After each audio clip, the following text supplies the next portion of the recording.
I started using meth when I was 13. I have a long family history. I used with my mother. Jessica Scott has been sober for 7 years. She says that's a life she never wants to go back to.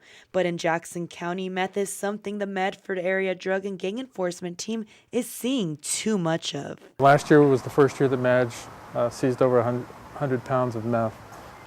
It's not a milestone we necessarily wanted to get to, but we certainly have a large amount of meth coming into the valley, as has been for years. Lieutenant Brett Johnson says that's high compared to 10 to 30 pounds a few years ago and adds up to a 295% increase in 2012. Meth is number one. I think we still see more numbers. I think it has a bigger impact in crime, both in violent behavior and theft. Lieutenant Johnson says it's making its way here from Mexico, where it's cheap to produce. The availability of the pseudoephedrine needed to produce meth in labs in the local area is really diminished, so that the void has been filled by the cheap meth that's coming up from Mexico. Scott has now made it her life's work to help others stay away from the highly addictive drug.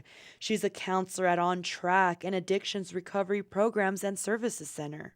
I think it's alarming, but in my job, that's what we deal with every day. And she sends this message to anyone seeking help.